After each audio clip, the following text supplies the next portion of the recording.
inside a minute, Tom. When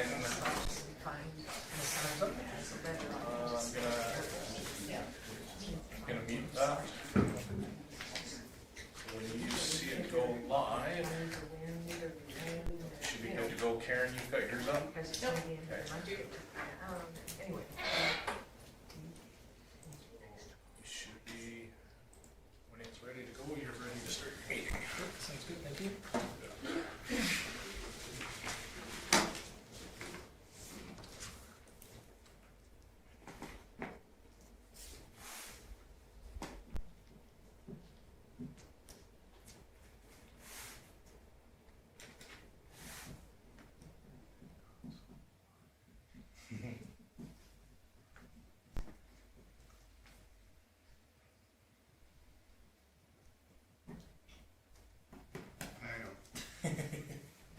But it gets so quiet when it gets close That's to right. recording. Everybody knows that everybody's being watched by the whole world. So anyway, it's 7 o'clock. We're live now, so we'll call the meeting to order. Is there any additions to the agenda? Hearing none, I'll entertain a motion. Judy? Okay, any discussion on Judy's motion? Hearing none, I'll call the question. Those in favor? It's carried unanimously. Okay, minutes of the previous meeting of June the 13th. Any errors, omissions, questions? If not, anything? Lyle? Move to accept those as presented. Okay, any discussion on Lyle's motion? Hearing none, I'll call the question. Those in favor? It's carried unanimously again. Okay, so now we're going to move on to our first delegation, which is Bonnie. And so I have a plaque for you, Bonnie, for Kim gave us some just appreciation for your years of participating with the town. So for those that don't know, Bonnie has been with us for 14 years, or with the community for 14 years as our rec director, originally with the rec board, and then went from the rec board. In 2013, the town took it on as a department, and so it became part of our department. So then she took on her role as the community service manager. I'm reading these because Kim gave it to me, so. Except for there's one line. You're not going to read all of it. Not going to read all. There's one line I will delete. But anyway, in February 2018, so she's been with us for 4 years in that role. And underneath that role, she also took on 2 or 3 other portfolios in it.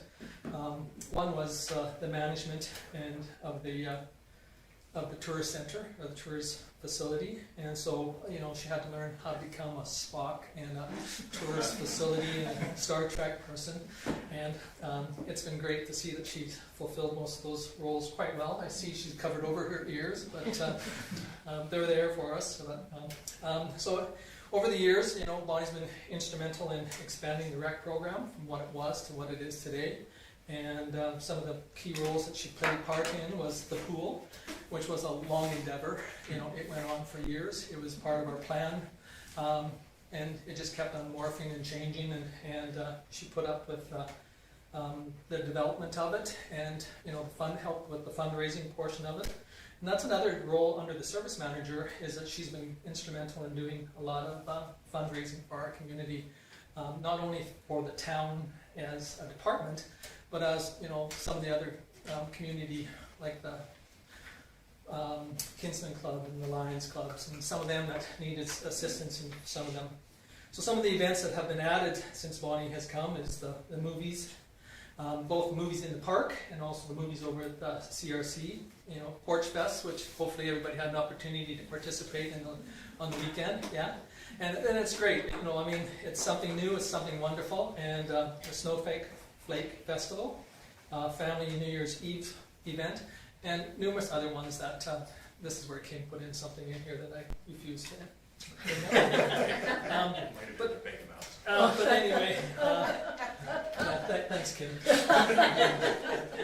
But look, there were so many that Bonnie was, participated in and helped our community have and participate in. So not only has Bonnie been part of our organization, but with Mark working for the parks and traveling all over, and then Bonnie also was involved so much in the summer games, in the organization of summer games. And, there's so much discussion that goes on about summer games, but it does give your community an opportunity if you want to support it and sponsor it. And so anyway, we've really appreciated. Bonnie's one of the departments that I've been able to pick on. I've always said that I can't fire her, but I can cut her budget, which isn't totally true. Which isn't true, but she's been always great to, give me the odd jab back, and we appreciated, all that you've done for us as a community, as a whole, and your family, being raised in our community. It's just been such a huge asset, and you'll definitely be missed. I know that you still have your name on the whole list of volunteer organizations that you're going to participate in, but again, thank you very much. And I'd like to thank Mark too for sharing her with us, and putting up, I'm sure when she came home from a budget meeting, I never heard a word. Good thing you're not Pinocchio, because you're home. No, but anyway, it's been deeply appreciated, and I appreciate that you put up with us, because quite often in public life, whether it's a politician or a public employee, you're in a fishbowl, and everybody's looking at you from every angle and every whatever, and it's nice that you put up with it and stayed with us for this long. So, thank you very much again.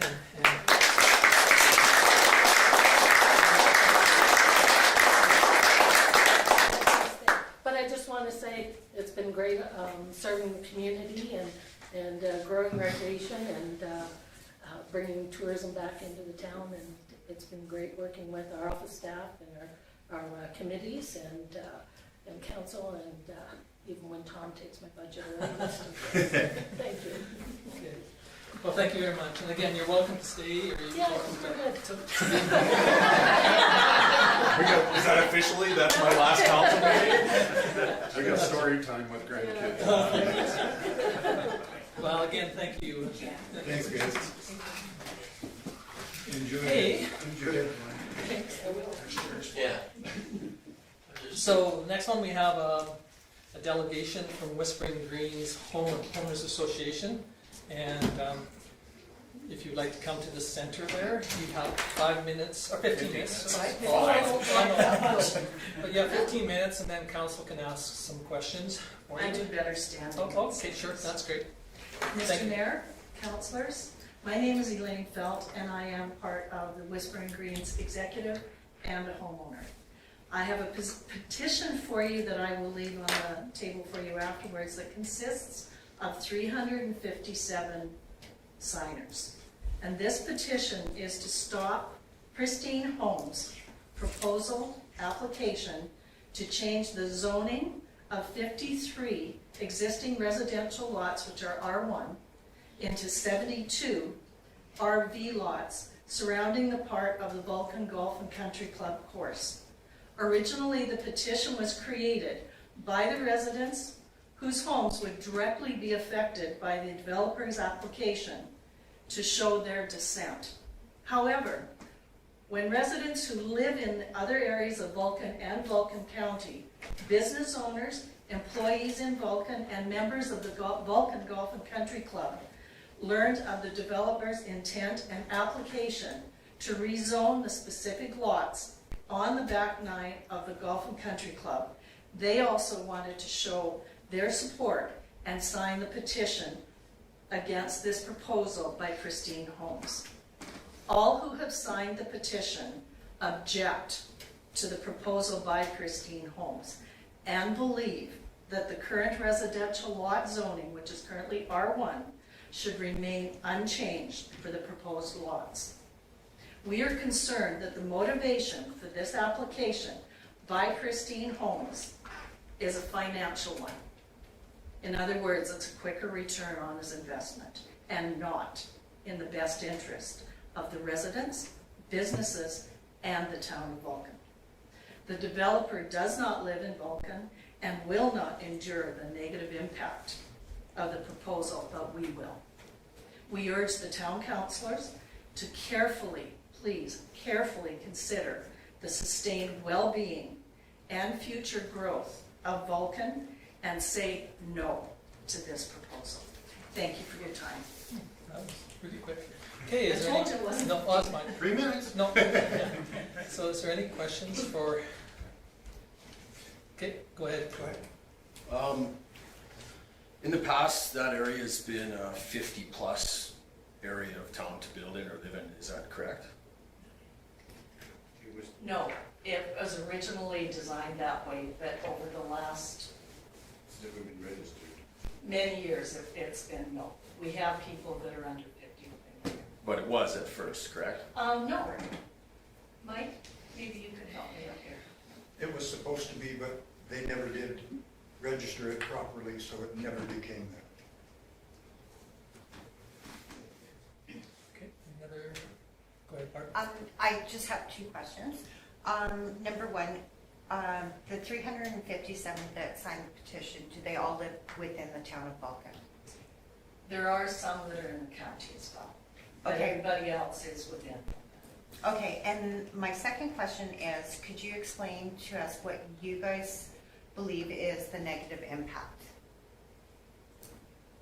I'm going to defer to Mike on this one. We discussed it before. We sent our original letter to the town.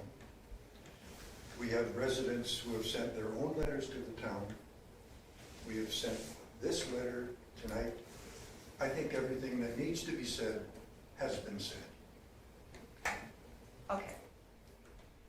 That did not explain the actual, what is perceived to be the negative impact. I'm just asking so we can make informed decisions. Well, We're not, I'm not for, I'm not against. I'm just trying to get more information on why you guys are so passionately against it. So I'm just asking if you guys could tell me exactly why, then I can know. Well, firstly, the negative impact would be, we believe, against our property values.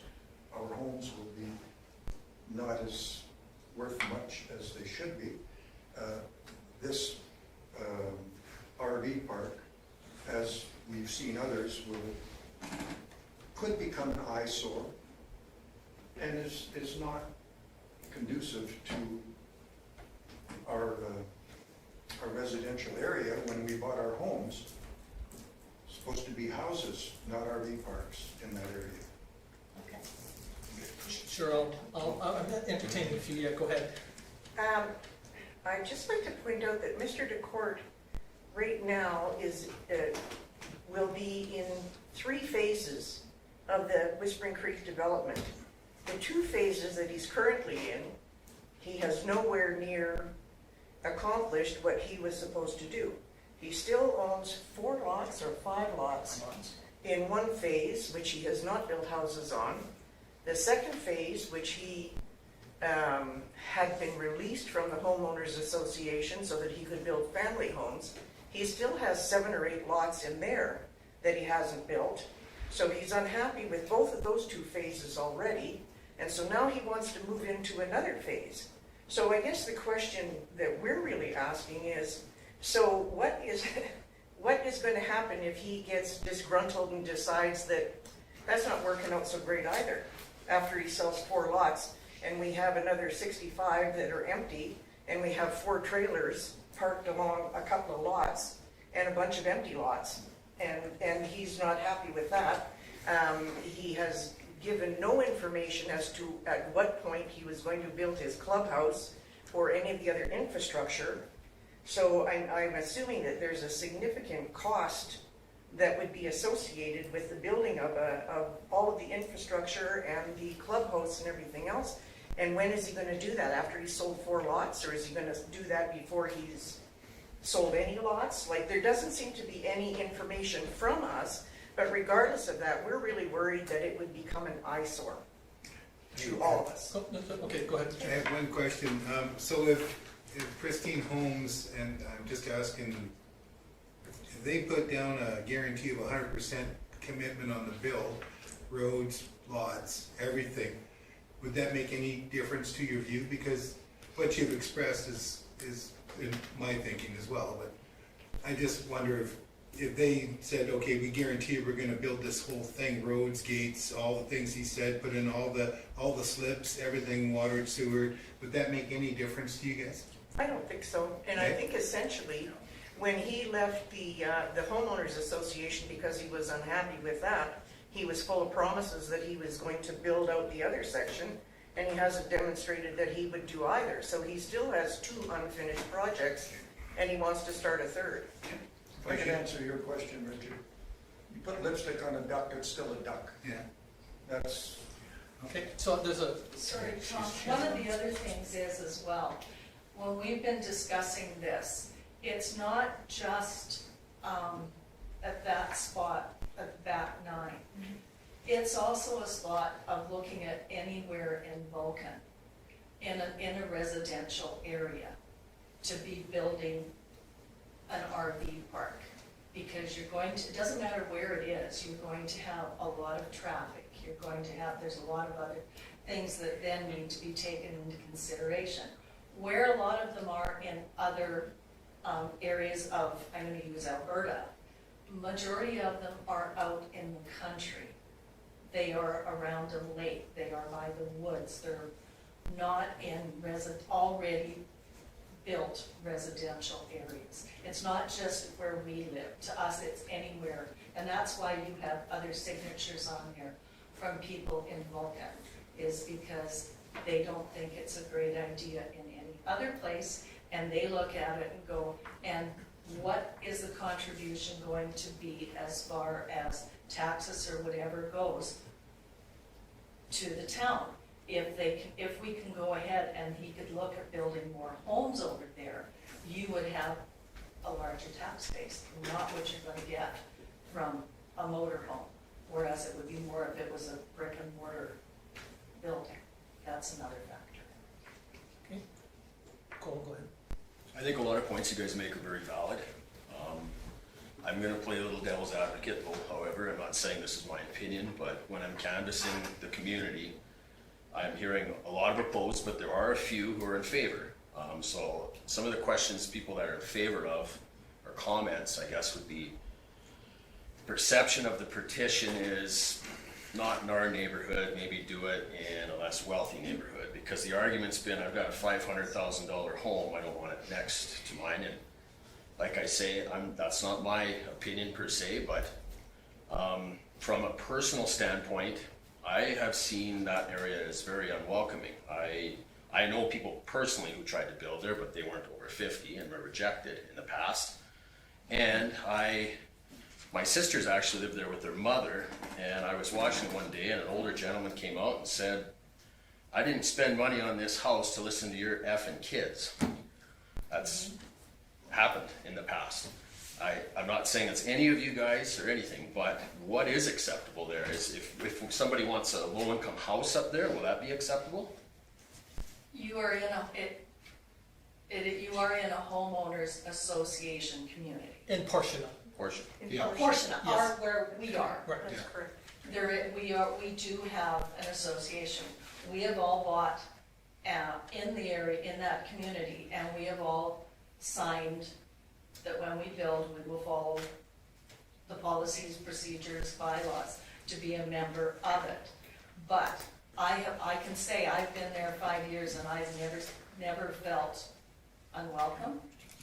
And as I pointed out, we looked at it that to us, it's not just where we live. To me, I don't want to see something like that anywhere when you've got so much country that you can build something like that in.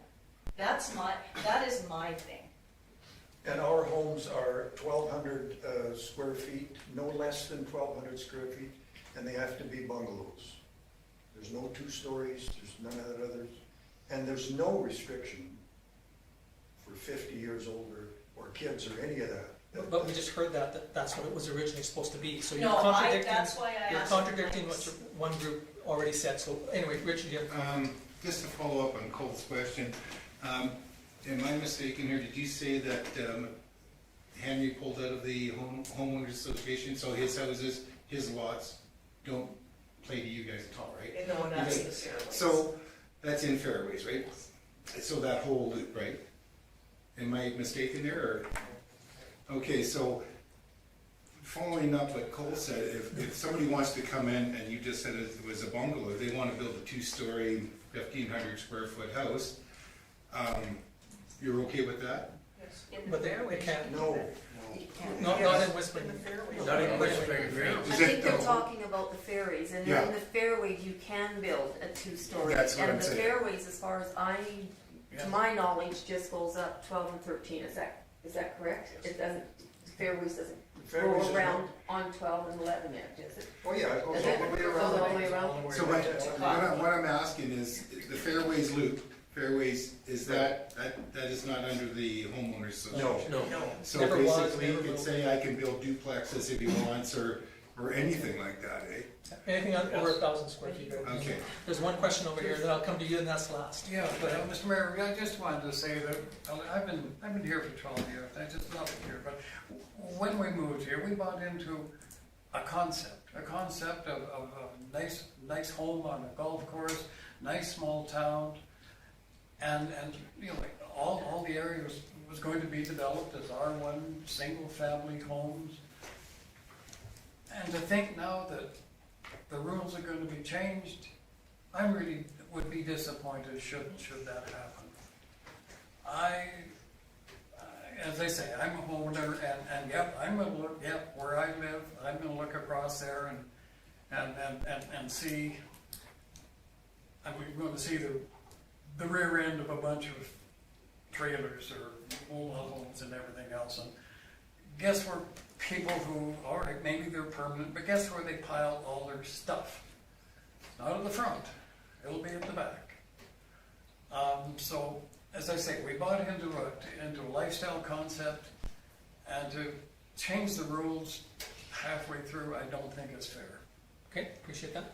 Last question. One of the things, if you read Mr. DeCourt's prospectus in there, he proposes that the RVs will be 10 years old or less. So if I move in there and my RV is 9 years old, what happens when it turns 11? How do you enforce that proposed rules in his own prospectus? Once I buy the lot, and I own an RV lot, and my RV is now 11 years old, what is he going to do? Good luck. I mean, good luck trying to get me out, because then you'll get lawyers involved and you'll never see the end of it. So that's one of the questions that needs to be answered. It's great to have it on paper, but how does it follow up, if and when? Because you know the difference between a 9-year-old RV and a 19-year-old RV is quite substantial. And that's something that may look good today, but 10 years down the road is a different concept. Thank you. Appreciate that. Appreciate everybody coming. Sorry, Barb, we're done. Thank you very much, everybody, for taking the time to come out tonight. And it has not had first reading until it's given first reading. So the proposal has not come to council officially. So once it comes to council officially, and if council gives it first reading, then there'll be an opportunity for the petition to be looked at, verified. Exactly like Barb said, any name that cannot be verified or cannot be verified that they live within the town of Vulcan or will be removed from the list. And so the petition, we appreciate you guys taking the efforts to acquire the names on the petition. People that own the lot there, but don't live here yet, but they own the lot. If they didn't sign the petition, the name on the petition, they can still send a letter. Any letters that we have received so far have been put in a file. And again, once the first reading has been read and approved, then we'll move on to the second reading. So there'll be a time for where we'll advertise, and we'll have a public hearing, which will be different than the open house that was had. And it most likely, potentially, would be in a larger venue, so we can entertain more questions. The people that will enter into the question period will get 5 minutes to speak. They'll have to register. There'll be no opening to the floor for questions. So they'll have to register that they're interested in asking a question. And then once the question's heard, the council will not debate it at the meeting. It's not a debate. It is an opportunity to hear from the people that are interested. So the petition will be taken and added to our list of correspondence, pro and con, to the meeting. So you're saying the first reading will be approved? No, I said if the first reading is approved. Oh, I guess I'm I need sorry. to write some of Okay. this down, so Sorry. that might be my so you can hear it right. we have to, it has never been applied for to the town. We have heard the concept, the same as you folks, except for we've heard it a little different than some people in the room. Some people in the room have heard it differently than we have, which is fine. We understand that that's the way some people are able to pick up on some of the information that's out there.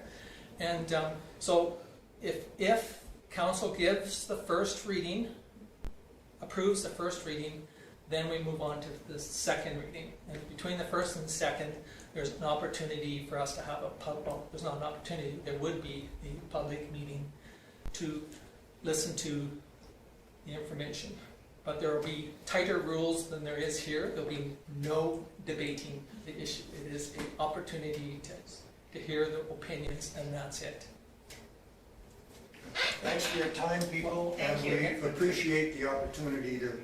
No, and we really do appreciate it. It's been a great opportunity for, especially for some new councillors, you know, to hear this. I do. And you're welcome to stay for the rest of the meeting. It's Will not be exciting. brought up again the rest of the meeting, but you're welcome to stay if you like. Better than TV. We'll watch it on Yeah, TV. you can go home and watch it on TV. Yeah, right. Okay, well, thank you very much. Thanks, guys. Thank you very much. Thank you.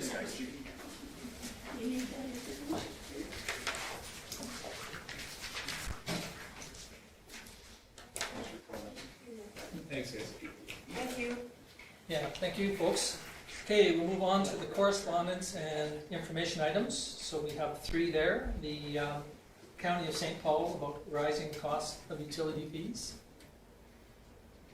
Again, this is one that we've added to our list of other municipalities that have sent letters. Moving on to the 2022 recreation funding that we received. Just did want to point out, I did talk to county administration about this. This is not based on the conversation we had for the rec proposal. This was based on, they talked about it at their council meeting. We still haven't received official motion on it, but they supported that proposal at their council meeting. And so they're knowing that we're going to be able to move forward, they also know that there was some program funding that is also needed for this year. So this just followed last year's budget. So the questions that you guys had about program funding for this year within our budget, the 43 matches what you put into the budgets. But it doesn't reflect the conversation about the new proposal. Okay, any other questions on that one? Okay, moving on to SouthGrow's report there of June 22nd. Any questions on any of those 3? If not, we'll entertain a motion to file. Okay, thank you, Richard. Any discussion on Richard's motion? Hearing none, we'll call the question. All in favor? It's carried unanimously. Okay, moving on to the cash statements. So there it is for you to the end of May. As you can see, just what's held in reserve, and then we just started getting tax funding coming in. So that most of that is the TIPS funding. So we're on track. Yeah, so next month you will see the bulk of our taxation money come in. Okay, any other questions on the statement? Need a motion to, okay, Barbara wants to. Any discussion on Barbara's motion? Hearing none, I'll call the question. Those in favor? And it is carried. Thank you. Moving on to the summary. Everybody's had a chance to go through it, looking at the bottom, right at the bottom end. For 5 months, we would normally be at expenses about 2.5 million. You can see we're about 200,000 less, 150,000 less. We do have quite a bit to go on the revenue side, based on taxation, just based on, and you'll see some more of the higher expense will come out on next month's statement based on our contributions to the Waste Authority, Water Commission. Those some of our bigger stuff we don't take out until we started collecting tax dollars. So you'll see a little bit of a spike in expenses for next month, but for this month, unless you see anything in there that's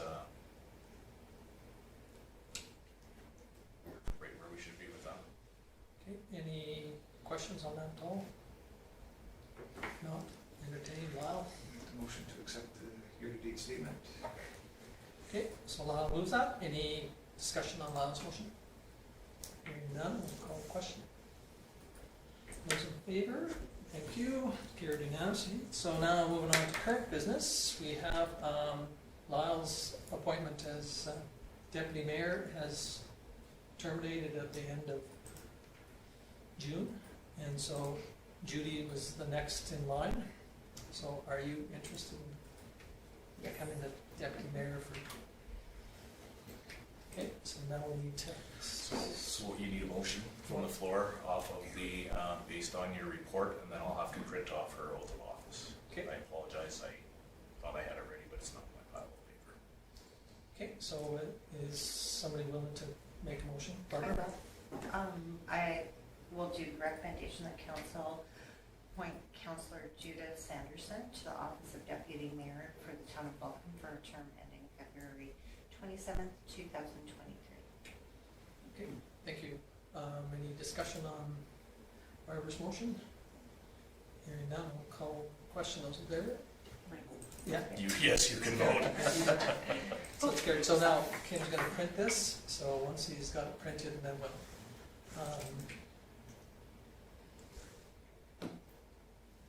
read it on or do it, or do you wanna do it later? No, I can, if, so I'll just, right now, I will send it. Do I do it again? If you would, Karen, and then I'll just, I will grab the Bible, you're fine with the Bible? I am. Judy, I knew you were because you were last time. And, then Tom, you can actually. Should we move away in case there's any meeting, or? It's all good. I'm good with the big That's bag. great. I'm with you. I'm a nuisance though, because there's a lot of angels.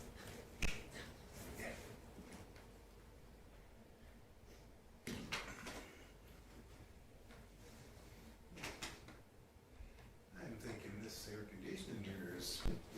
I'm glad I got my. Yeah, I'm kind of, you're cold. I can turn the heater down here. No, with this sweater. So, Judy, you'll have to read that verbatim.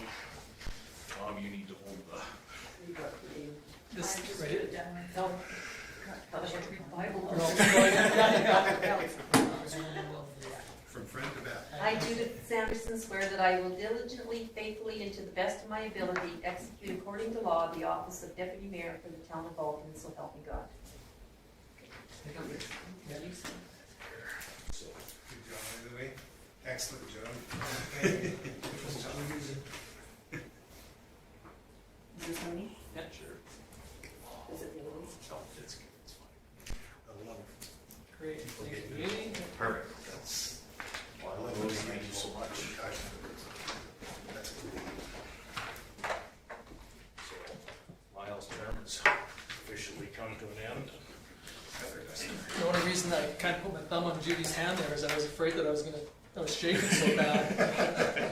Tonight I really do have the shakes really bad tonight, so. Or were you nervous?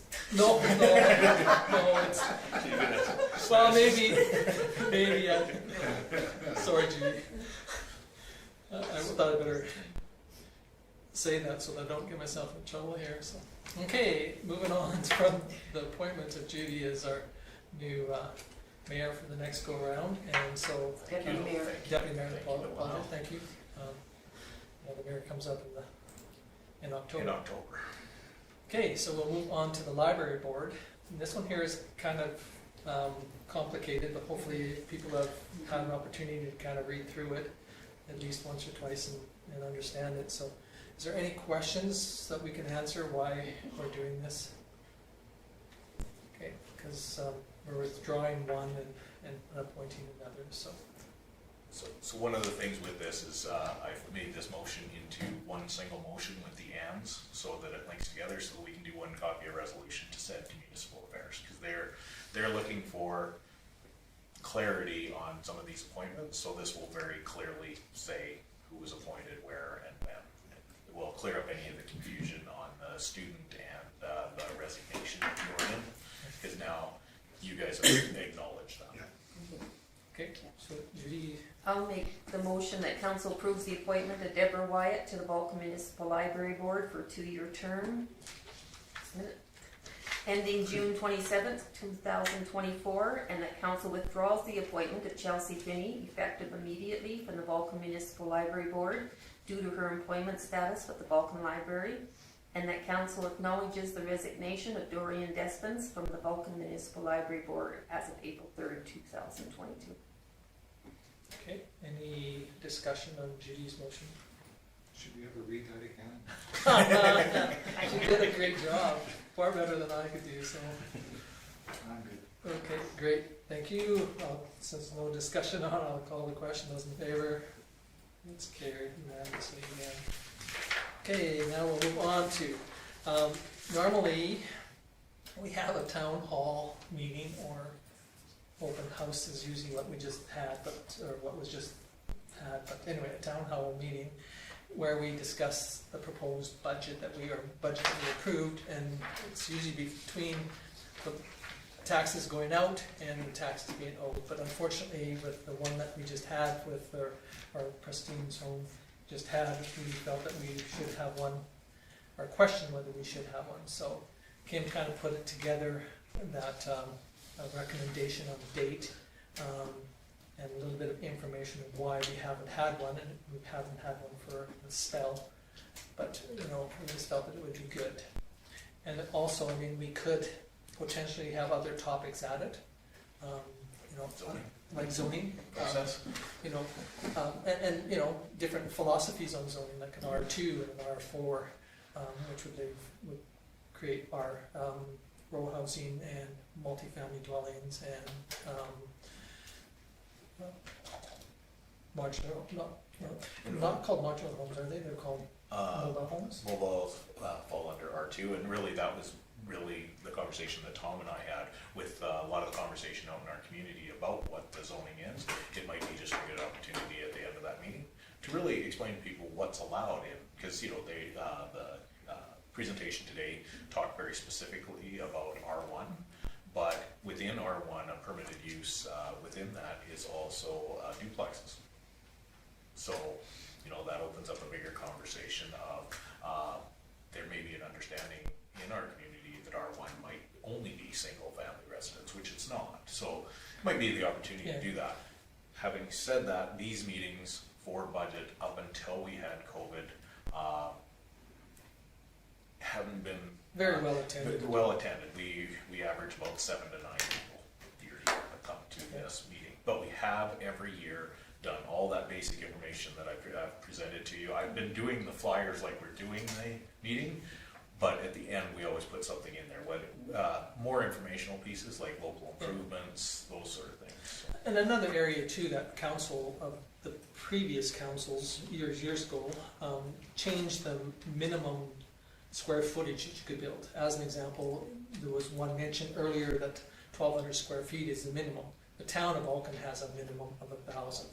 And it used to be 800. Some municipalities are even going smaller than that. So because of the potential for affordable class housing, you know, 800 square feet might not be affordable on a single dwelling lot. You know, a single dwelling lot might only be 600, you know, I mean, but the council of the day back then chose to go to a minimum of 1,000, anticipating that, you know, 1,000 was an average home size. But again, those are things that we could throw into this to add to it.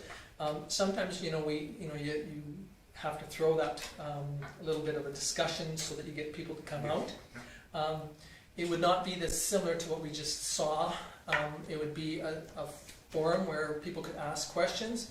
Again, you know, a person has to be really careful that we don't get into a debating area where we're arguing back and forth or debating back and forth between A and B. I don't think that's our role really, but to get that information out and say, because the same thing, Kim and I sat and there was a discussion that the value of property is what you see. If you have a better view out your window, your value on your property is higher than the value of somebody that looks out their window and sees something else. And so, and you know, you know, we more or less said, well, because they thought that's how we do our taxes. We derive our taxes. I'm going to go to St. Judy's front room and say, oh, you could look at a golf course crossing. You should be doubled your taxation. I look at a parking lot. Oh, you can see how much I've spent in your living room. Yeah, For a golf course. Yeah. deer come through the parking lot. But you know, so I think there are people out there that do not have, you know, but again, they might not come to this meeting, but it would be an opportunity that, if we wish, to do more than just our budget part, because our budget part, in my opinion, is really, really important, because that's what we do our taxation for, is to create our budget. So that we've always kind of tailored it, but we've always added that little, whether you want to call it a carrot or another item to say it's going to be on the agenda, so maybe bring out more people. And I guess the questions that we Council comfortable with the zoning review being at? zoning review might be a potential. I think that's a grand idea. Because, you know, we're getting requests for R2s, and we're getting requests for potential R4s. And, you know, there has been a potential need for, you know, row housing, or a potential need for multifamily dwellings. And I appreciate the discussion, and I appreciate their opinion. But it's like when I was born and raised, you know, we never had seatbelts, but we do today. So does that mean that we're never going to have a seatbelt in our vehicles ever? You know, I mean, I think that we need to look that things change, and we have to do it in a positive, progressive method. And so this might be a mock method thrown out there. But the only reason we thought we'd try and get it sooner than later is because it's a hot topic. And also, hopefully, we would get more people out to see the budget side of our proposal.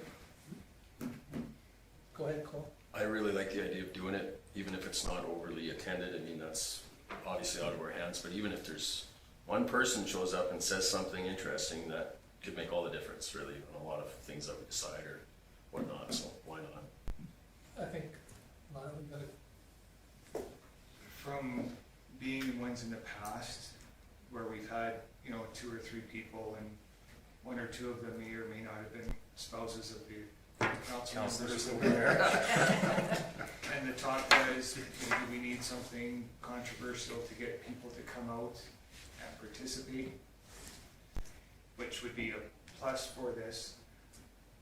But I'm also gonna say it might be this might not be the time to do that because of it, because I think there's, what's the proper way to put this? I think at the past open house, there were a lot of people who went there to talk. I don't think there were a lot of people there went there to listen on both sides. And that would be my concern with this, is that we're not supposed to get into a debate. But I think that's potential in this. And again, I totally appreciate it, exactly what you, and I more or less exactly what I'd said earlier too, is that we, you know, I guess we just have to be able to say, we're here to listen to you, we'll give you 5 minutes to speak, and, you know, sorry, we're gonna have to catch you off and try and not, because I mean, I could have said a lot of things that I was in my brain, but I'm glad I didn't. But, you know, there are times when I think you're right, but I don't know, it's just, we just haven't had one. Normally we have it in June, and the reason why we don't have it sooner is because most people don't get their tax notices. So as soon as they get their tax notice, they say there is a concern. Sorry, Judy. No, that's right. I don't know what's changed. I know when I was on council before, the lodge hall was packed. So I don't know what happened then. I don't know if we raised taxes and so people were upset. So you don't know what brings them out. My concern maybe is the timing. July is a lot of times holiday time. So I'm wondering if we're going to do this, if we do it, say, in September. And again, it was just, the only reason that we threw it out was because of this. Because it's two things. One was it's close to the event that's going on, and 2, it's close to when you paid your taxes.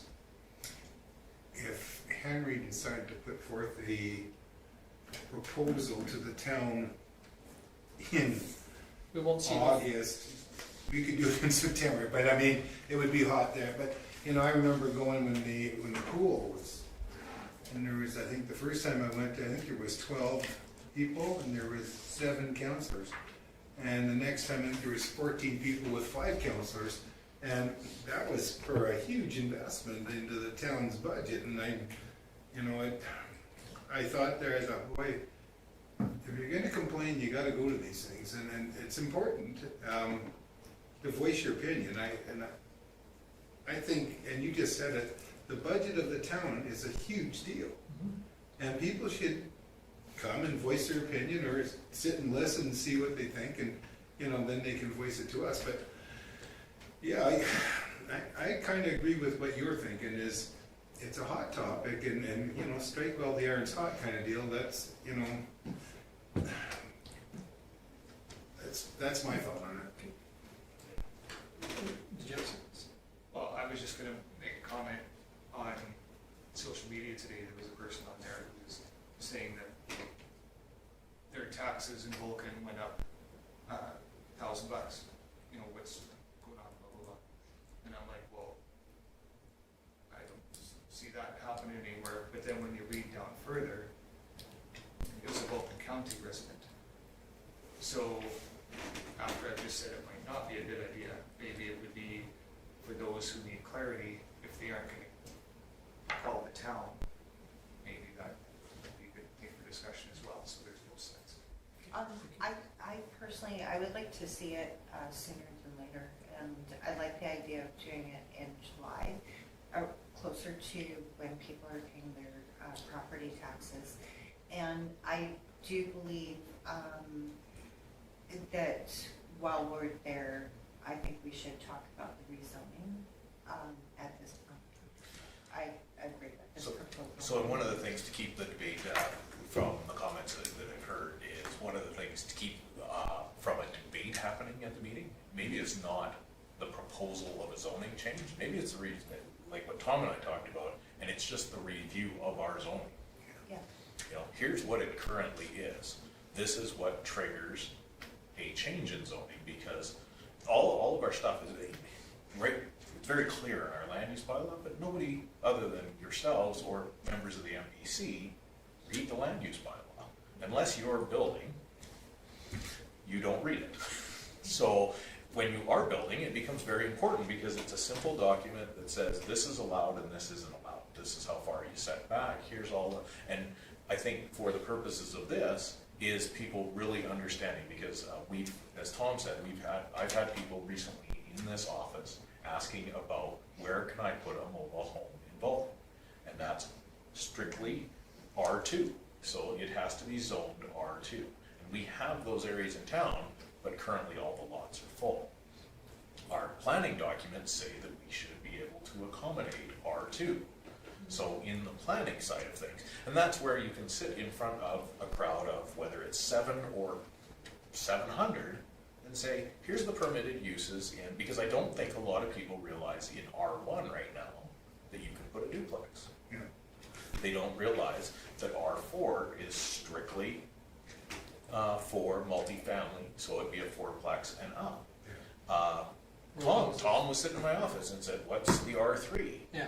It's country residential. And Yeah, what can I you do thought in R3 country? was the R4. Yeah, and it's because the numbers have changed, but in our debate, when Tom kept saying R3, I'm like, well, what does our country residential have to do with it? Yeah. But that's the thing, I don't know if our public knows that. So spending, not debating it, but spending 15 minutes with the public that's interested in it, explaining those categories and what you can do in those categories, because we have airport designations, we have commercial designations, and what you can do in those. It's good review for everybody here, and it's good review for the public.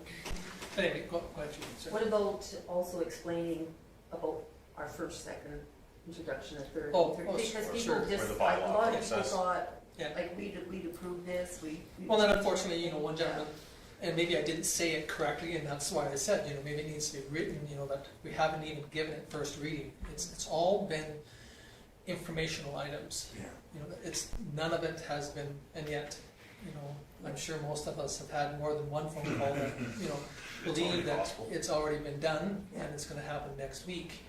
And there's another process, other processes. So, I mean, again, it was just a thought that we throw one together, maybe we're a little bit, maybe July isn't the best month, but that doesn't stop us again when we get closer to doing some other things to have another one.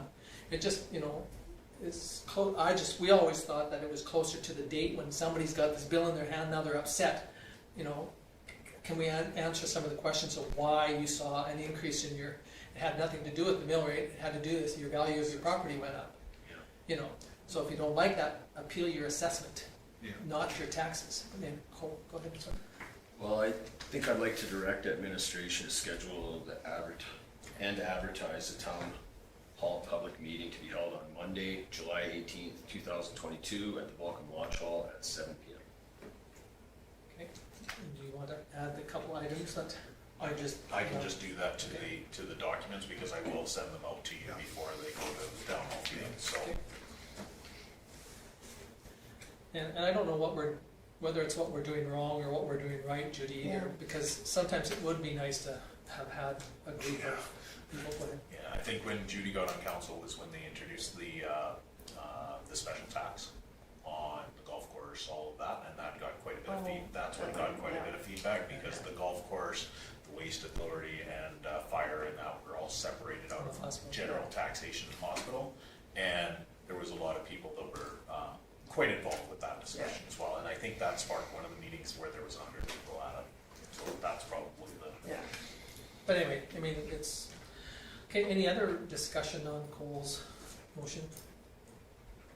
Okay, hearing none, I'll call the question. Those in favor? It's carried unanimously. Thank you, folks. And moving on to the updated float. Apologize for all the links on there. That's all the attachments that came up as extra attachments. It's just the first one. It has everything in it. Okay, so we've been invited to Nantons and Champions, and those are the dates. I definitely would like to go to Champions. Again, more or less like Judy had said last time, it's kind of nice to be able to participate locally if we can, and I'm around, so I'm willing to take it down. I think Nantons is the same thing. I can be back. I can be around for Nantons.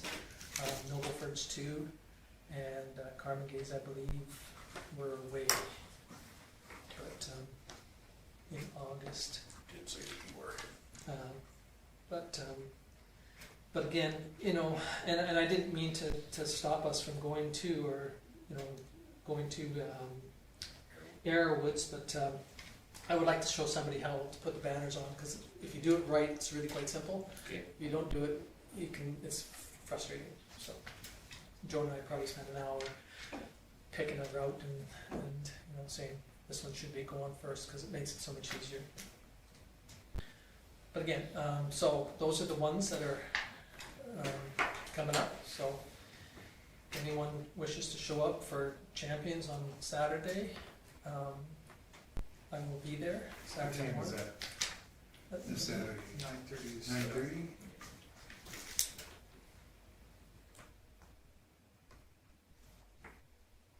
Okay, so if you wish to go in that one, or be there, and we'll see you there. I'll be there.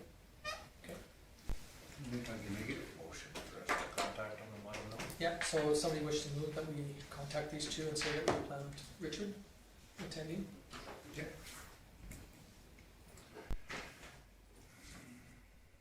Okay, any discussion on Richard's motion?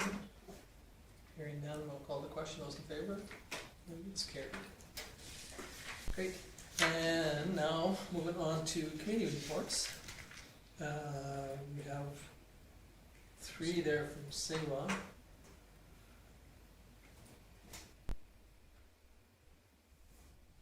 There's the May 27th, the June 15th, which was a special meeting, and then June 17th was an executive.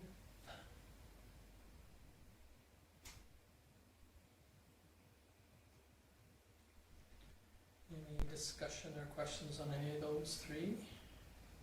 It's the second one, the June 15th, so you didn't have a quorum then, did you? No, we did. Oh, you did? The reason why it only took so long is that we only had, it's special, it was only had one item on the agenda, and that was to appoint those 3 gentlemen Right. to sit on that committee. That we have a special committee, and then of that special committee, we had to have a motion to appoint those 3 is some legal, Yeah. you know. I read it wrong, I guess, because I saw the directors present and absent, so I divided Yeah. it that way. It was, yeah, it wasn't very long, and $2,500 for lawyers' fees to tell you needed to have a special meeting is Yeah. a little bit more than I can handle, but anyway, If it saves you 500 million, it'll be okay. I guess it saves us a lawsuit of, yeah. But- So anyway, those are the three for there. Any other questions on those three? Okay, if not, we'll move on to the mayors and Reeves on the 6th. I did mention at the last mayor's, or last meeting, or meeting before, that what was most of them on there, but that's, okay. And then the Waste Commission of May 25th.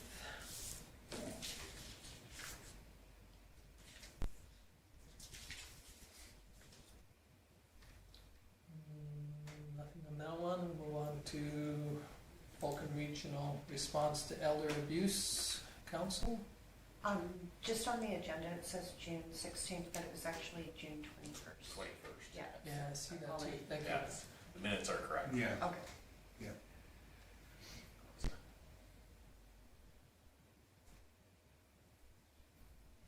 Okay, moving on to the Flying Club. So this will be one so that Lyle doesn't have to speak later, but I had a question about that. Sorry. go ahead.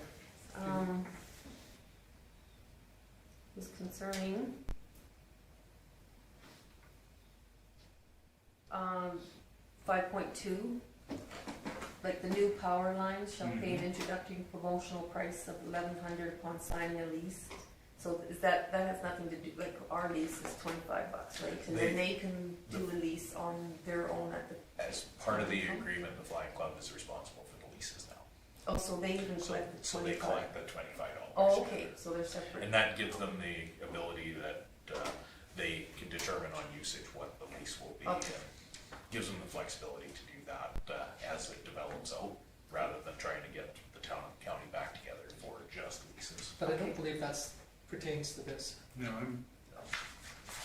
Lyle might be able to answer it better, but to me, this pertains to the power line itself. Yes. Yeah, there is. Okay. There's a bit of a story to it when they put power up there. If you're putting in a new line for Fortis, like the Flying Club put in a new line before we, on one street down there. No, No, the county did. or the county, yes, the county. And one guy had a line put into his hangar. And the charge for that was gonna be, $8,672. yes, He may be in the room. yeah, 8,000, what was it, sorry? $8,672. yes. But there's I paid zero. you paid zero because you were a new line, correct? All they had to put in was a pole. The reason I paid zero on an 8,000 plus installation is because I was a customer making the request for power. And when Fortis has a return on investment, i.e. a customer who's going to pay the monthly bills, then they will eat the install costs. If there is no customer, like was on that Yeah. line, somebody has to pay the return on investment, so it's the applicant. And the applicant happened to be the airport committee, and that was $15,750. So the goal there is to get I mean, even when you get it for free, I mean, you are paying monthly carrying charge. Fortis will get that money back, they are a business. But this is to kind of get that, the money back to the Flying Club for getting that installation in. Because A lot of guys want power in their hangars. Well, historically, when the original power came in, there was one hangar owner that paid for the whole line in, and right to his hangar. And then as other ones added on to it, he was paid back for that amount of funds.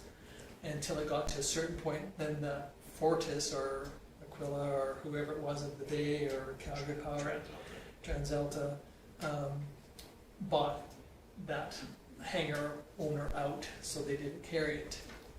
But if you look on your utility bills, when you get your utility bill, there is a transmission factor there. And we just heard from the Minister of Energy of why that amount is there and why it costs so much.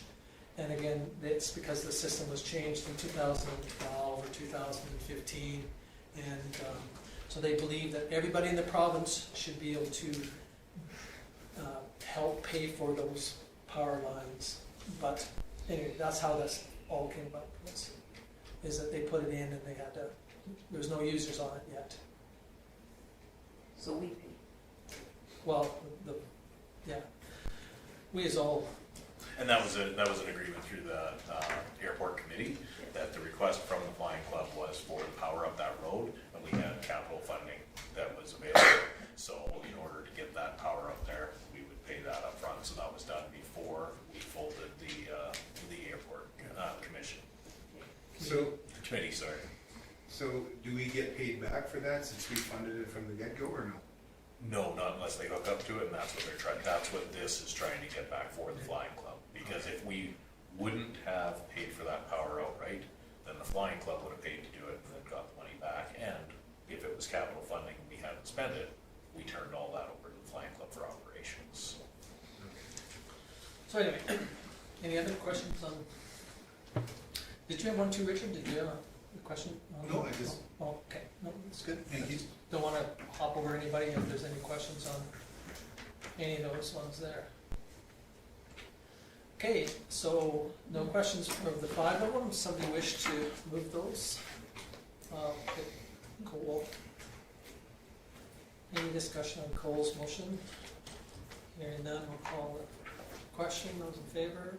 And it's carried unanimously. Okay, moving on to verbals. Councillor Magnuson. We just did one for you, so. Yeah. It's going down. Just a couple of things here. These weren't actual meetings, but I just wanted to say that for the, we certainly lucked out with our weather for Tin Man and for Porch Fest. Especially Porch Fest the other day, I wasn't, because it was working, wasn't able to catch much of it, but I caught the tail end. And it was so cool just to walk by the pool and hear live music again. Beautiful weather, that was amazing. I hope everybody got a chance to absorb that a bit.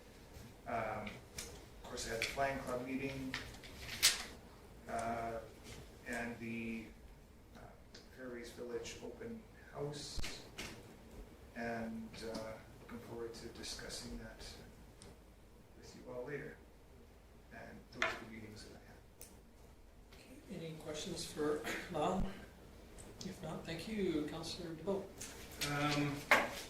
Just the open house with Henry and Christine Holmes and all the phone calls I went with that and conversations. That was about it. I kind of had a kerfuffle. I missed a meeting with Horst on the 2nd, thinking it was on the 23rd because they had canceled, and it was my fault. And so anyways, I did miss one, and it was my fault, so I'll have to make that up somehow and go from there, but that's about it. Okay, any other questions for Richard? Okay, thank you, Councillor Sanderson. Okay, so on June 14th, I had a special golf meeting, started at 7:58, went directly into a closed session, came out at 10:20, and we adopted a new policy manual. June 17th, volunteered, this is just volunteered all day at the Health and Wellness first annual golf tournament. It was a very successful day, it turned out very well. So kudos to them for making a good showing. June 20th, I had victim services. Now they are allowed to go back into the courts before you go down there, and then they just dismiss everything. So you spent all the time going down prepping your victims. So they actually did have a court session. They had 2 victims. It was an all-day thing. 2 advocates did go down with Jasmine. Only one person can go in with the victim into the court system. So Jasmine will let each one go with a different victim. So it was a good experience for those advocates. They've been doing a lot of call-outs with the RCMP, so our mileage is going up again because we're able to be active and out there helping our community members when there's a tragedy. They're still looking for, Barb is still looking for people. Last I heard there were 7. I don't know if she's got more or not, for the casino on August 15th and 16th. It's a Monday and a Tuesday.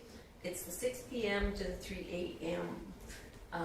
So it always seems to be the seniors that work, and of course they want the early day. So if anybody can help out at all, I might have 1 or 2 people. So, well, but please contact Barbara if anybody, or if you know somebody that can help out with victim services casino. On June 21st, I also attended the RV meeting. It was interesting, and I guess we'll discuss that later. At 6 o'clock. So at 8 o'clock that night, that was at 6, and 8 o'clock that night we had another special golf meeting, and we went directly into a closed session at 8 o'clock, and we came out at 11, it was after 11. And I had a regular golf meeting on June 28th now, so it's been pushed back until we get some things figured out, and a Marcus one on Tuesday at 6 o'clock, so that's all. Tomorrow night I'm going to be in Calgary now. Okay, any questions for Judy? Do we know how much they made on the golf tournament there, the 24-hour? Oh, last I heard, with what they had online, it was 16 or 17,000, but that wasn't taking into consideration all the cash donations and that came in. But online, that's what they had received for 24 hours. So it far exceeded. It was 10,000 was their goal, and they exceeded that.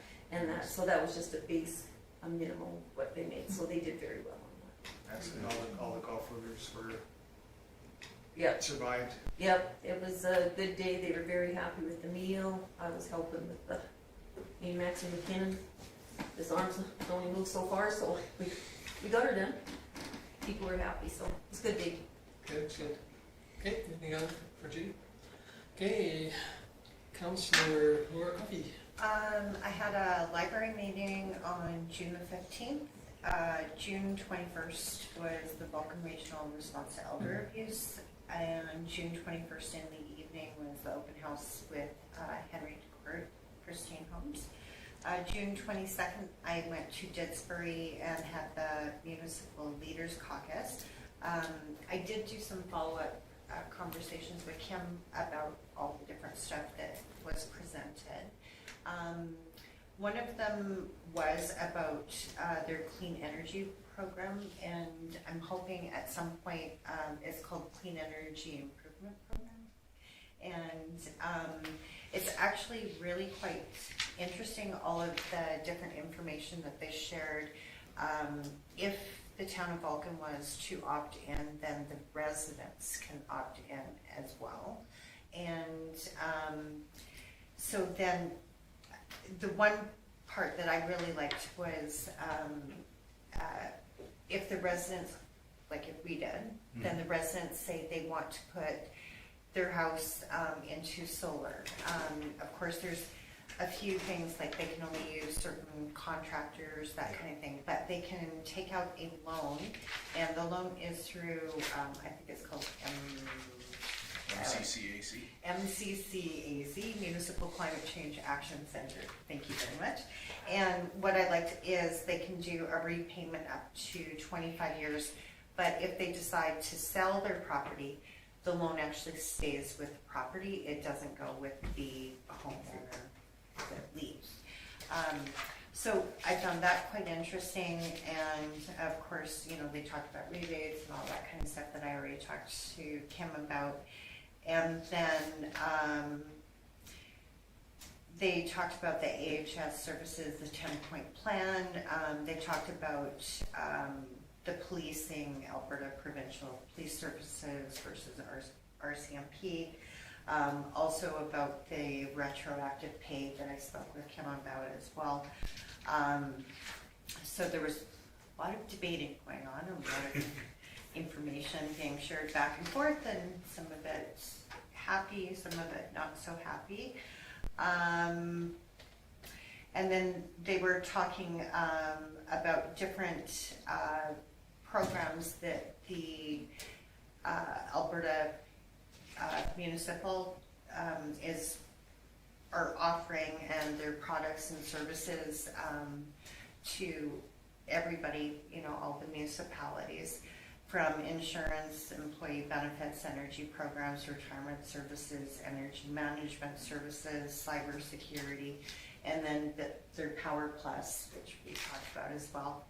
And then the big hot topic was the LGFF versus the MSI funding, because, you know, for years and years we've received MSI funding from the Alberta government, and it is going down at least 37% less coming up.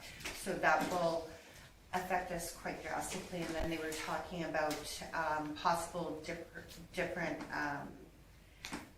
formulas that may come into effect in January 2023, and they're trying to get feedback from councillors in different municipalities on our views of how, you know, how should it be assessed, you know, should it be based on, you know, population, or should it be on houses and dwellings, and how do you capture individuals that may not reside there all year. So, so there were a lot of really good things. You know, they did a section on respecting municipalities that talked about all of that kind of stuff. They did a bylaw review. It was a full day. And then I left before the tour of their fire hall that was a filming studio. So, and then June 29th, I have a health and wellness meeting. They have their regular meeting at 5:30, and the AGM is open to the public, and it is at 7 p.m. in the Kinsman Room. What was that? That is June 29th. 7 p.m. is their AGM. That's all I have, unless you guys have questions. Any questions for her? Where's that at, sorry? Kinsman. Okay, well, thank you very much. Moving on to Councillor Gunn. Yeah, I had a couple meetings, I guess, last week at the open house. I was there. I like the attendance that was there. I think it was a good sign. Some of the opinions were kind of, you know, they raised some issues that I hadn't thought about, so I thought there was a lot of benefit to having it. On June 23rd, I attended the SouthGrow meeting, which was held in Coaldale at their museum. That's just been kind of revamped a bit. Really neat building. They did a bit of a tour of Coaldale, which I didn't attend, but they did a bit of a slideshow of what I missed, I guess. But they kind of relates to us. They had an industrial development about 10 years ago. They started. It was a 140-acre project. They filled it in 10 years. That town is really booming. Obviously, they have the proximity to Lethbridge, so a few advantages we maybe don't have here, but kind of neat talking about how they've gone through it. They had a presentation, and I didn't catch the lady's name, and I've looked through my agenda, and I can't find who she was, but she talked about attainable housing shortages in municipalities and how they go hand in hand with industrial development. The theory is, or I guess the logic there is, if your working class doesn't have anywhere to live, it's really hard to attain any kind of employment. I think Vulcan kind of fits in that category. It's kind of opened my eyes to, even this development potential that's been the hot topic has kind of opened my eyes to some flaws that we may have in the community. I'm going to be talking to probably Tom a lot, and Lyle and other council and Kim about information, kind of doing my own research about it, but I know we have a massive inventory of lots in this town, but they might be in higher end of town that people aren't able to afford to build there. That could be a potential problem. I've had some people say that these lots could be used for families, but I don't see families being able to afford to build a $500,000 home. That could be one reason why there is no growth in that area. That's why I like this rezoning that we need to discuss, because even I need to really do my due diligence, and I think we all do, to try to see what can be done to stimulate some kind of housing growth in the community. And I kind of see us maybe being held over a barrel a little bit by the wants of a few. But anyways, it was really interesting, and that was all that I had. Okay, any more questions for Cole? Okay, hearing none, thank you very much. Now on to me. I had an interview with a young lady with Bridge City News, and she originally was born and raised in the city of Calgary.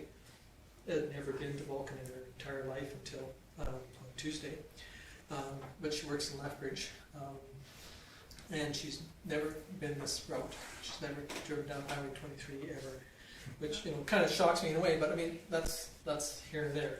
But she was really interesting. Spent probably 2.5 hours with her. Unfortunately, I had computer problems at home, and so I was running out the door and didn't put on my uniform. But We're paid. She was wearing a pin. well, because I gave it to her. I went and got some and gave her one. But anyway, out of that whole presentation, she made a, It was a good video. 35 or 40 minute presentation, and or 35, 40 second presentation type thing, and put it together, and she sent us the link. But it was really kind of neat. She was interested, and we spent a lot of time with different things, and by the time she cut and edited and added and deleted, but it was good. Then, of course, the open house or town hall meeting, and I too, was interested. I just sat off the side and counted heads and people, and so it was interesting to see the numbers and the process itself. Then solid waste had their meeting. Audited financial statements here for 2021. And then we went into some of our bylaws, our bylaw and our policy reviews, mainly policy reviews, and got kind of hung up on a couple of them, and then I had to leave at 9:30, and so the meeting, I turned it over to Ron, and I don't know, it didn't go very much longer after I left. But the majority of the discussion came around was our operating budget. There are line items that are substantially over, and yet if you look at the end figure, we're substantially under. So if you take the 6 months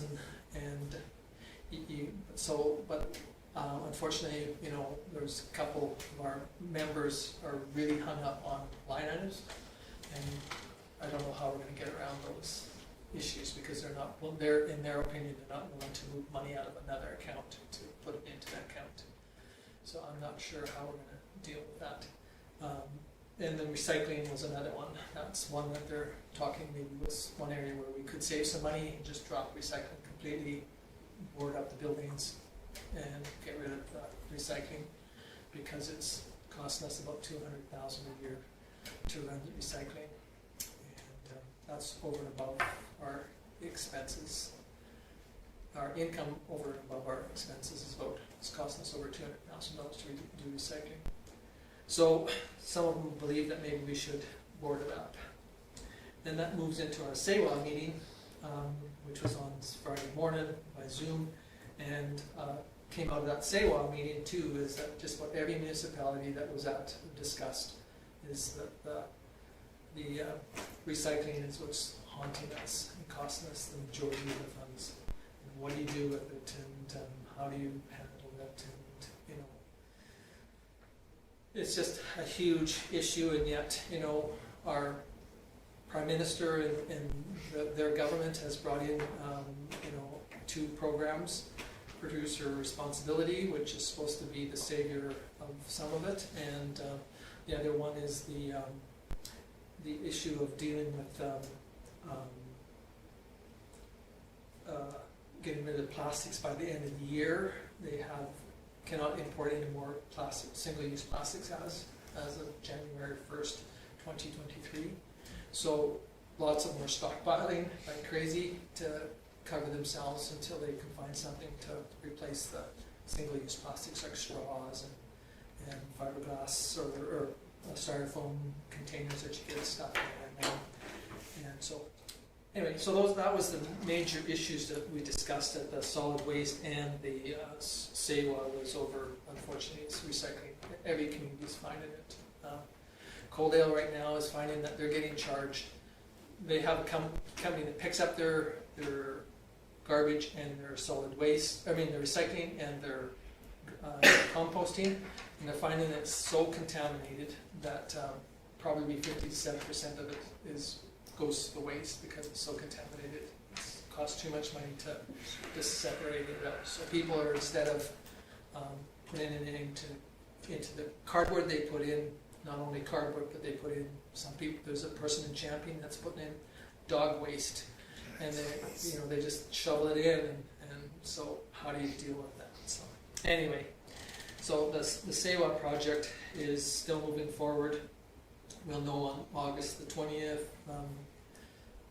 what happens after this review, and we'll go from there.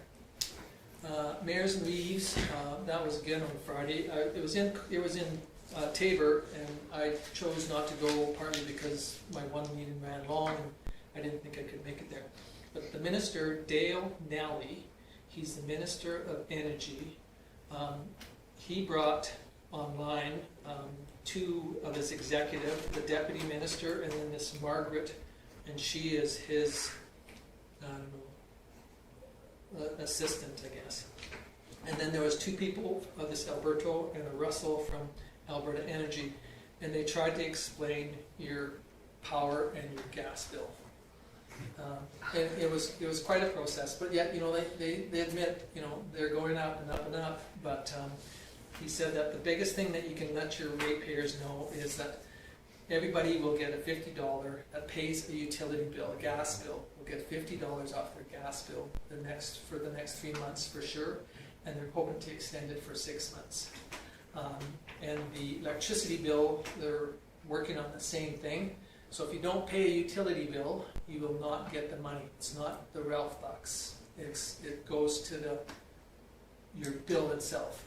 And so there was a couple of them that were quite pleased with that because, as I'll pick on the lodge, because this was Marianne from Willow Creek. She sits on the Willow Creek Foundation, and that's where she had problems with the Ralph buck philosophy, where it went to Grandma in the lodge, but she wasn't paying the utility bill. So why is she getting the extra $50? So anyway, you don't need to apply for it. There's scams out there like crazy on the internet saying that you have to apply for it. Just give us your Visa number, and we'll make sure that this $50 goes into their account and not into your account or whatever. So he said, really push to your ratepayers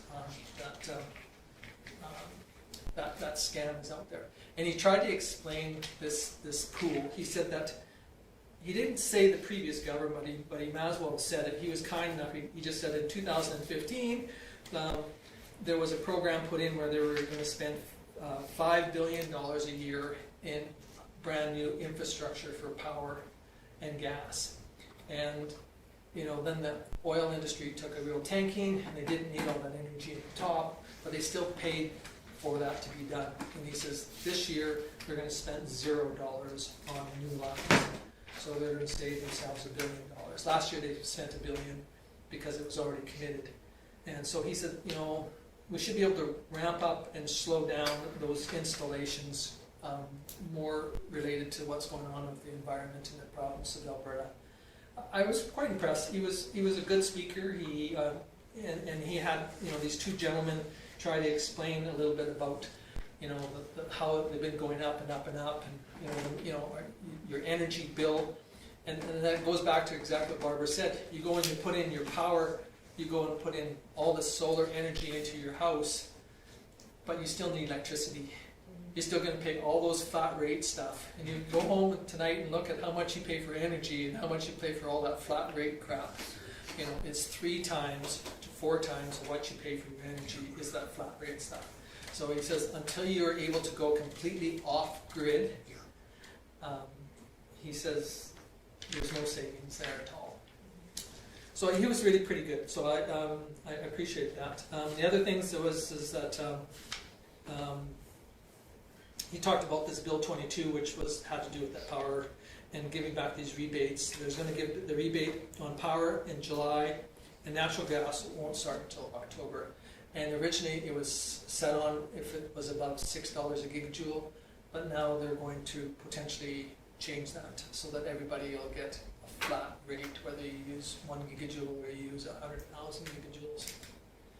So they're working on that.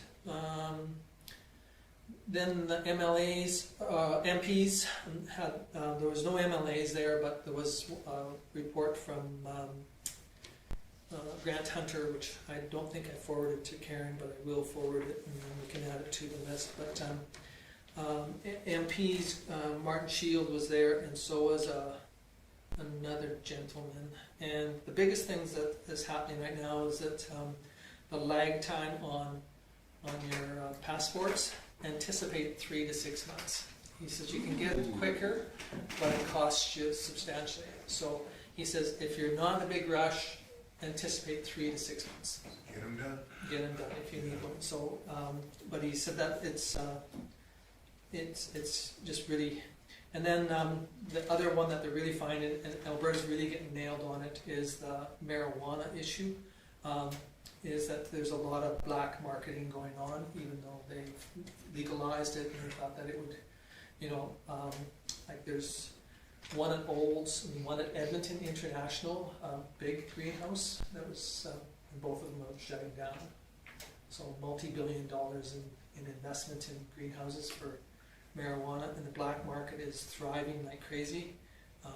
So he said that unfortunately the federal government anticipated lots of money coming into their coffers, and they're seeing very little. Highway 23 upgrade, for sure. There's rumors on the rumor mill that's not going to happen, but Tabor to Burnett is the expansion for this year, and the land has been purchased, and tenders have gone out, and dirt should be moving in a short period of time. And so, yeah, that's about it for Mayors and Reeves. And then again, you know, we were talking about, you know, different things with the zoning. I was listening to a radio program, and I don't remember what day it was, but there was a radio program on, and some contractors were talking about low-cost housing, you know, affordable housing, and the homeworks. And according to just about every contractor that was involved in it, said that it has mainly to do with zoning issues. So you can buy an infield lot. Now it's only zoned R1. Now, how can you make it into a duplex, or do you subdivide it and try and get 2 zones, you know, and all that process. This guy, most of them talk about the zoning is probably number 1 complaint of anybody. And then same thing that Kim and I talked about it too, was the minimum square footage. And again, I was on council the day that we raised it from 800 to 1,000 square feet, and it's something I think that we need to totally think about, the concept of minimum square footage at 1,000. And that came from that. But we are going to hopefully bring that to the MPC for a preliminary discussion to bring to council. But anyway, it wasn't the big one. So those are the ones that I participated in the last 2 weeks. Is there any questions? I kind of went to sort of. I just wanted to, because I'm not sure if you're getting a check or $50 is coming off your bill. It's coming off your bill. Yeah. That's what I thought, and then one time I thought. So I just wanted to clarify. Yeah, but if you go on your bill. if you go online, like I had it, the one online, it said if you enter it, they will take it off your Visa bill if you give them your Visa number. Yeah. that you know, come on. You never get anybody over here. No, but I had that personal scam, and then today I had one on stars. I won this big prize and the whole works. As long as I gave them the information, they would make sure that I got it. So unfortunately, the gentleman wasn't very happy with what I said. So I don't think he'll be calling me back. But, Thanks for clarifying. yeah, no, you're right. Maybe I said that it was going to be a check, but I think also on the gas bill portion too, it's going to be a reduction because that's what you have to do a client or a customer rebate. A rebate. Still, I think the government's still gonna give the 13 cents off a liter too. Yeah, he said that he had nothing to do with that, even though he was the energy minister. Yeah. But he said that you know it's still in the queue to do it, and there. And again, I'm not sure if you saw the couple letters from one minister about going after the federal government to see if they would reduce the carbon tax on, especially heating bill, because when they showed the graph, it was huge. You know, I mean, you know, the more energy you use, the higher the carbon tax you pay. So. Did you say anything in regards to the transmission fees? Because that's where it seems that the majority of people are like suffering or in that area, even though of course gas, electricity has gone up. Did he state that when that is all paid off that they would actually reduce? Yeah, it's supposed to come down, but again, depending on as we switch from carbon-based fuels to electricity in a province that is a carbon-based province, not a hydro province, like Ontario and some of them that are very fortunate that have hydro. We're going to need transmission lines because, you know, when you're farther north you get it, the sun doesn't shine as well, and there's some places that the wind doesn't blow. So we're in an area where sun is there just about 365 days a year, and we have wind probably, you know, 400 days a year. So they're saying that, you know, the south is always going to be theoretically the majority of the energy producers for the renewables, and so we're going to have to send it somehow up north. So when in his opinion that they built too many, and whether the day will ever get caught up where we're caught up. But again, you know, and this Mary Ann, she said, well, she lived on a farm, and back in the day, you know, you bought your own power line coming in. He said that process is theoretically ended. But he said, you know, if you're on a dead end and you want power to your place, you might have to pay to have it put in. And if somebody else hooks onto you, then you get a payment off them. But that's about it. So any other questions for me? Well, thank you very much. Sorry I'm kind of long-winded, but if somebody wished to move the council reports, okay, which one do you want to be, Richard? It don't matter. Okay, Lyle. Thanks, Richard. Yeah, it's okay, buddy. I'm there for you. Okay, Lyle moves Lyle this. moves. Yeah. Any discussion on Lyle's motion? Hearing none, I'll call the question. Those in favor? That's carried. Okay, Richard can move the next one. Oh, Okay, moving on to maybe I that. don't want to. Maybe my feelings are hurt. Sorry, Richard. Moving on to the activity report. My activity list can't be that bad. You've all had a chance to review it. We accomplished everything from the last meeting, and everything that's outstanding, you know where it's at. I've talked to North Company about the Ag Society, and we're still working on that. And hopefully, Wayne will have something back to us fairly soon. Unless there's Any questions? on any of that? Just, Okay. I had a couple ratepayers talk to me about the birds of prey Oh, Yes. thing, and where the funds are that are collected. Right. So from that we had a donation box in the tourism center, and of course through COVID we weren't able to get very much. We ended up with I believe it was $1,600, and because the Birds of Prey have not come back with any kind of proposal for a couple of years, they have since changed the sign on that and are now that box is for donations for the facility itself for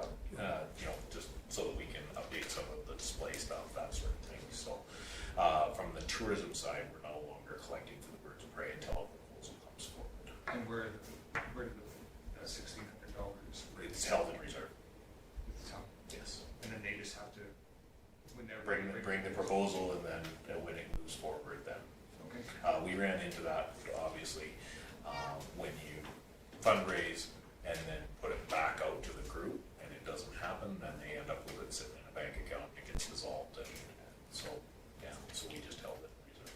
Okay, thank you. Okay, any other thoughts or questions on the action list? Okay, if not, move on to the CEO's report.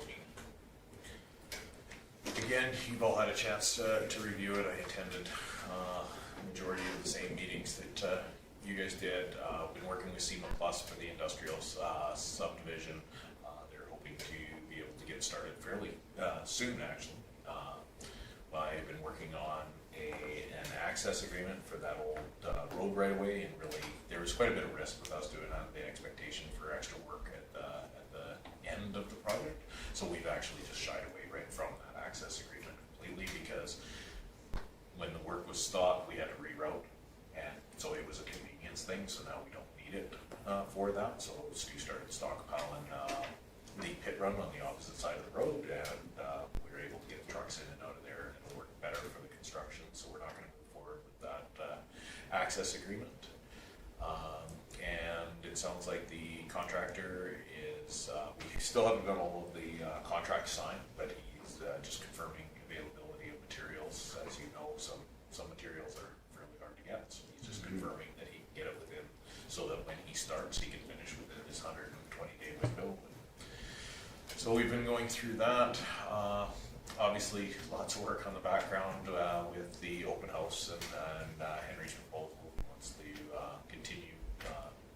Not only that, like there's quite a bigger project here, as you know. There's lots of lots, so he's also looking at other types of development in that area as well, and what we can move forward with. So I'm meeting with him again this week, actually on site, to look at not the RV proposal area, but some of the stuff down around the mystery pond, that area.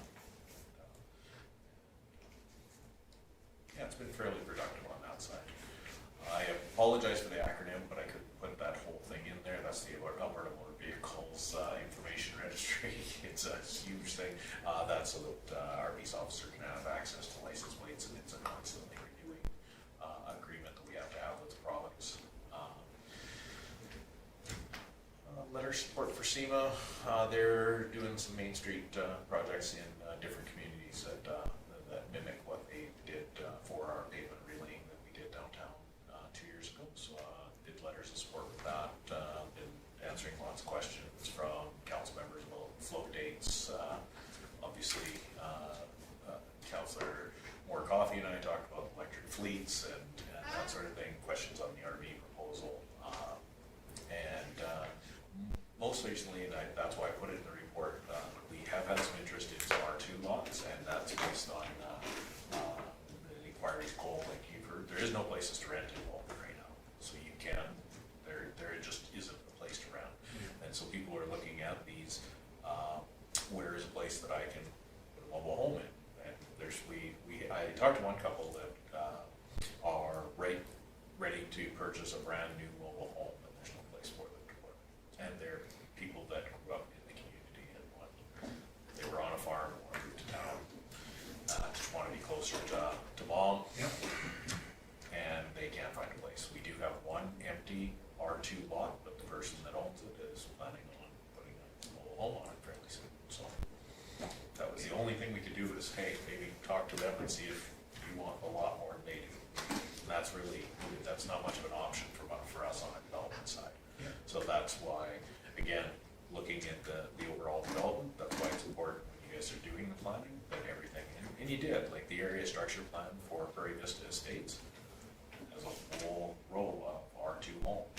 Again, you do it from a planning side, because if you do it after the fact, it meets a whole bunch of resistance, because everyone feels like they don't want a mobile home next to their house until it's there.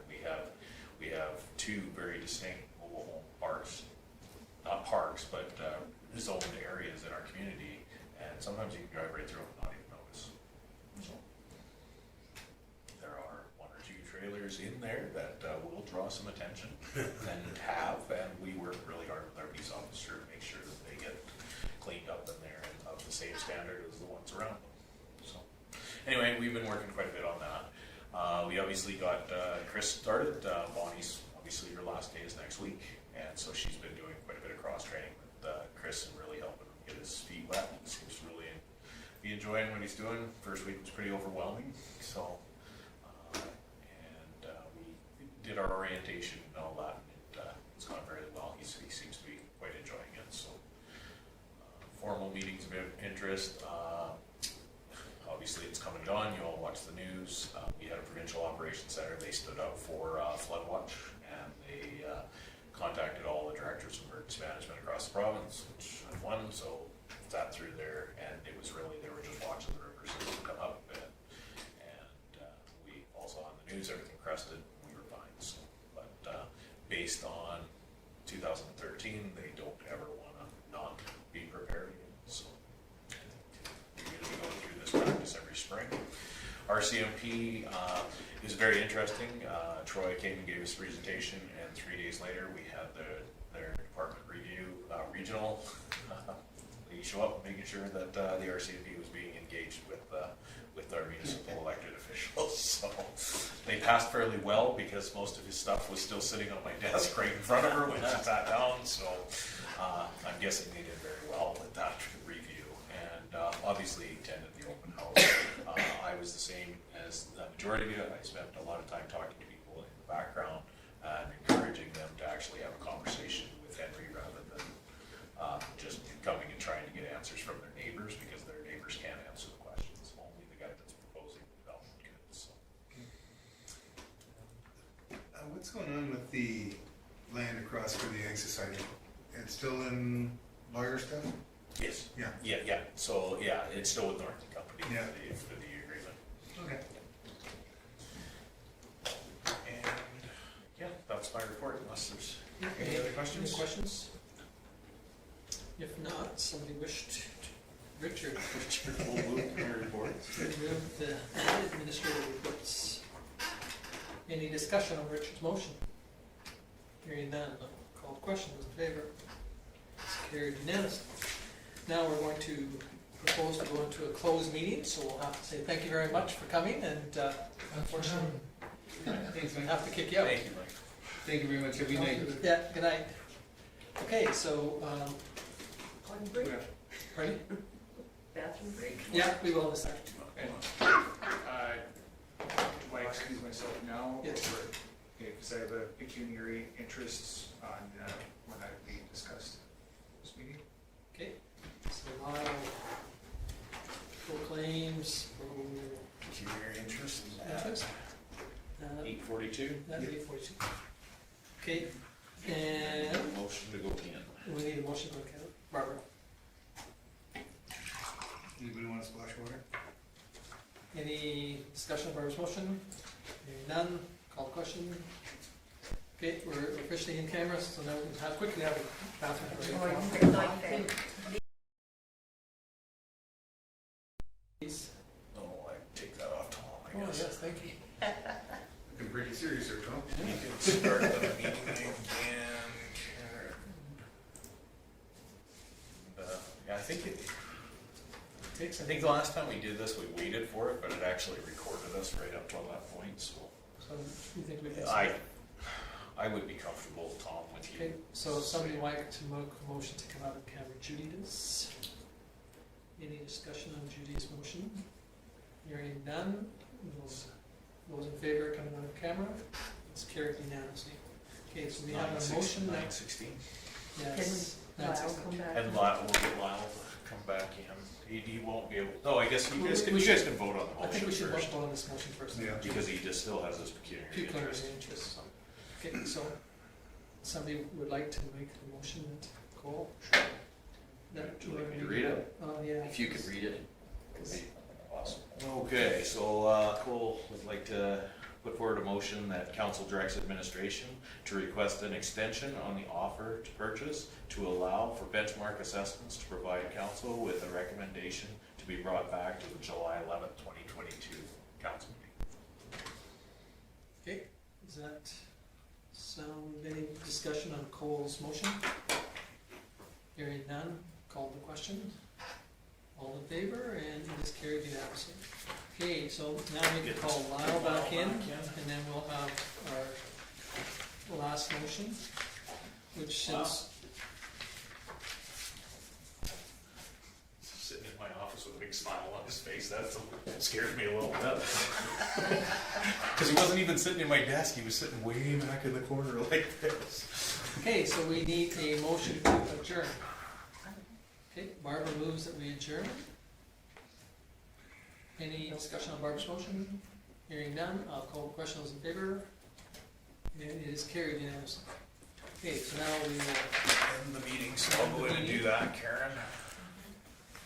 So.